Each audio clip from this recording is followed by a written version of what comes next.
Teksa jemi futur në ethet e zgjedhjeve parlamentare të 11 majit, sondazhet e para kanë nisur të japin një ide mbi atë se si mund të shpërndahen vendet në kuvend. Tirana mbetet fushbeteja më e madhe ku të gjitha partitë synojnë të marrin mandate. Një sondazh i Barometrit dha një ide se si mund të shpërndahen votat në qarkun e Tiranës. Me mbi 1000 të intervistuar, Barometri doli në përfundimin se 35.2% e qytetarëve, nëse zgjedhjet do të mbaheshin sot, do të votonin Partinë Socialiste. 24.6% e tyre do të votonin Partinë Demokratike. 5.7% e qytetarëve do të votonin Shqipëria bëhet. 4.4% Partia Mundësia, 2.8% Lëvizja Bashk, 1.5% Nisma Thurje, 1% Partia e Lirisë, 0.9% parti të tjera. Ndërkohë 23.9% e qytetarëve janë të pavendosur për t'i dhënë përgjigje kësaj pyetje. Duke marrë për bazë të sondazh, do mundohemi të paraqesim një situatë se sa mandate mund të marrë secila parti në Tiranë.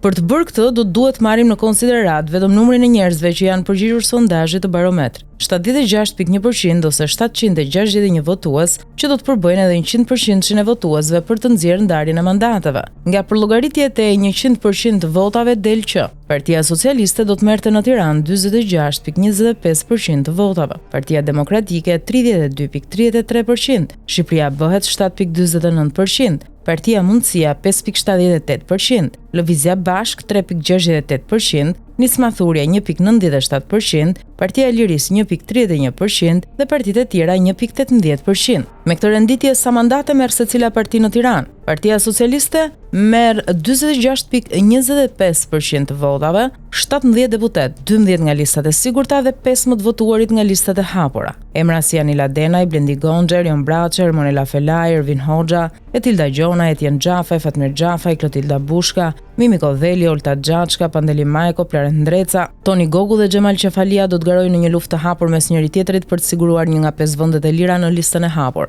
Partia Demokratike në aleancë me Partinë e Lirisë kanë 33.64%, që përkthehet në 12 deputet, duke djegur kështu të gjithë kandidatët e listës së hapur në Tiranë. Prandaj emra si Ilir Ali Mehmeti, Kreshnik Çollaku, Dorata Çupi, Aslan Dogjani, Shpëtimi Drizzi, Adriana Kalaja, Ilir Meta, Myslimu Rizi dhe Jorida Tabaku do të mbeten jashtë duke mos pasur mundësi për të garuar për një mandat në listën e hapur. Megjithatë, vlen të theksohet se në këtë ekuacion nuk është llogaritur PSD-ja e Tomdoshit, e cila mund të prish sërish balancat, gjë që mund të sjellë PD-s humbjen edhe të një mandati në listën e mbyllur, duke rrezikuar të 12 në listë Edi Blushin e Partisë së Lirisë. Shqipëria bëhet në koalicion me Nisma Thurje, ka 9.46% të votave së bashku dhe mund të marrin 4 deputet në Tiranë. Duke qenë se ky koalicion ka vendosur që të garojë vetëm me listat e hapura, më të votuarit e listave të hapura pritën të jenë përfituesit e mandateve nëse rezultati është i tillë më 11 maj. Duke pasur parasysh këtë, dy figurat më të njohura të koalicionit, Adriatik Lapaj dhe Endrit Shabani,